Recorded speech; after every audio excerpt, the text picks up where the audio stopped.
আমাদের সংখ্যালঘু সেলের সভাপতি সুজাউদ্দিন ঘরামি মহাশয় উপস্থিত আছেন, আমাদের দাঁড়িয়া গ্রাম পঞ্চায়েতের প্রধানের স্বামী এবং দাঁড়িয়া অঞ্চলের যুব নেতা সম্মানীয় রেকাউল মণ্ডল মহাশয় উপস্থিত আছেন, আমাদের হাটুগুড়িয়া অঞ্চলের দীর্ঘদিনের তৃণমূল কংগ্রেসের নেতা আসমত মোল্লা মহাশয় উপস্থিত আছেন, আমাদের শাহাবুদ্দিন সর্দার বাবলু, মাহমুদ আলী লস্কর থেকে শুরু করে আমাদের ভাস্করদা এবং এই দুটি বুথের সদস্য আমাদের হাবিবুদ্দা আছে, নীলমণি আছে।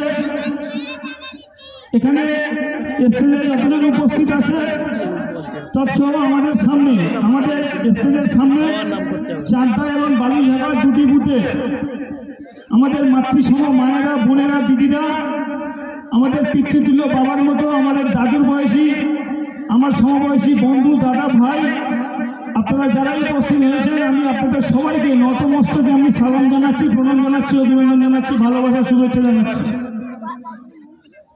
আপনারা সবাই জানেন অষ্টাদশ লোকসভা নির্বাচনকে সামনে রেখে সপ্তম দফা অর্থাৎ শেষ দফায় জয়নগর লোকসভা কেন্দ্রের তৃণমূল কংগ্রেসের প্রার্থী প্রতিমা মণ্ডল মহাশয়ের সমর্থনে চারটা প্রাইমারি স্কুল মাঠে আমরা আপনাদের সামনে উপস্থিত হয়েছি। এর আগে আমরা এই স্কুল মাঠে বহুবার মিটিং করে গিয়েছি।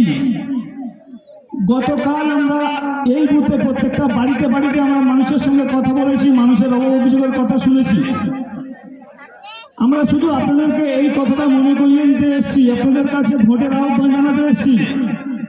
এই ভোটটা কিন্তু আর 5টা ভোটের মতো নির্বাচন নয়। আপনাদের সবাইকে মনে রাখতে হবে এই ভোটটা আমাদের নিজের তলার মাটি আমরা শক্ত করব, সেই ভোট।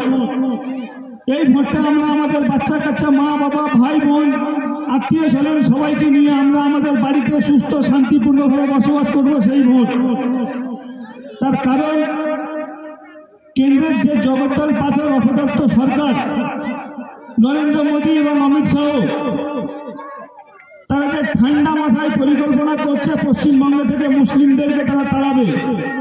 কোথায় পাঠাবে? তারা কখনো বলছে পাকিস্তানে পাঠাবো, কখনো বলছে বাংলাদেশে পাঠাবো। তাদের কোনো রকম উন্নয়নমূলক কোনো এজেন্ডা নেই। তাহলে সারা বছর চিন্তা করে কখন লোকসভা ভোট আসবে, কখন বিধানসভা ভোট আসবে, কখন পঞ্চায়েত ভোট আসবে, সেই ভোটের কিছুদিন আগে থেকে তারা কি করে হিন্দু মুসলিমদের মধ্যে সুশ্রুলি লাগায় যাতে হিন্দু মুসলিমদের দাঙ্গা বাঁধাক। তারা কি পরিকল্পনা করে যে না ভারতবর্ষের কোনো না কোনো বর্ডারে আমরা আমাদের কিভাবে মোটামুটি অশান্তি বাতাবরণ তৈরি করে দেব, কারণ সাধারণ মানুষ সেই নিউজটা নিয়ে পড়ে থাকবে, আমরা আমাদের কাজ ঠান্ডা মাথায় করে বেরিয়ে যাব। দেখেছেন কেন্দ্রীয় বিজেপি সরকার পশ্চিমবঙ্গের মানুষের জন্য কোনো রকম কোনো উন্নয়নমূলক কোনো প্রকল্প করেছে? কোটি কোটি টাকা দিয়ে কোনো রাস্তাঘাট করেছে? তারা করবে না, কারণ এটা পশ্চিমবাংলা। আমাদের যিনি মুখ্যমন্ত্রী, বাংলার মা, বঙ্গজননী, আমাদের সবার অধিনায়িকা মুখ্যমন্ত্রী মমতা বন্দ্যোপাধ্যায়, তিনি আমাদের পশ্চিমবাংলার প্রত্যেকটা ভাইয়ের জন্য, প্রত্যেকটা বোনের জন্য, প্রত্যেকটা মায়ের জন্য, প্রত্যেকটা বাবার জন্য যেভাবে তিনি চিন্তা করেন, তার ফলস্বরূপ আপনারা কি দেখেছেন?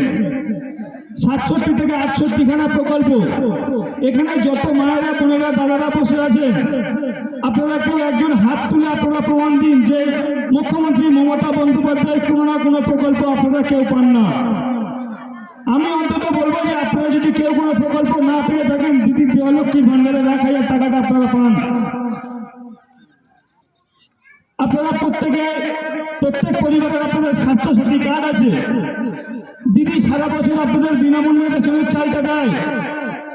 আপনাদের বাড়ির মহিলাদের যদি বিয়ে হয়, আপনারা সরকারের কাছে অ্যাপ্লিকেশন দিলে বিয়ের আগে সরকার রূপশ্রী প্রকল্পের মাধ্যমে 25,000 টাকাটা আপনাদের হাতে পৌঁছে দেয়। আমাদের বাড়ির বোনেরা যদি স্কুলে যায়, ক্লাস 9-10 উঠলে কন্যাশ্রী প্রকল্পের মাধ্যমে সরকার 25,000 টাকা তার বাড়িতে পৌঁছে দেয়।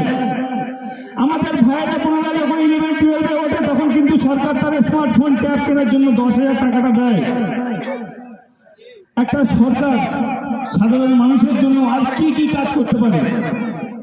আপনাদের তো ভাবা উচিত যে আমরা যে সরকারের থেকে এতগুলো প্রকল্প নিচ্ছি আর আমরা ভোটের সময় সেই সরকারের পাশে থাকবো না, এটা তো হতে পারে না। আমরা হাটুগুড়িয়া অঞ্চলে 6 মাস আগে আমরা পঞ্চায়েতের ক্ষমতায় বসেছি।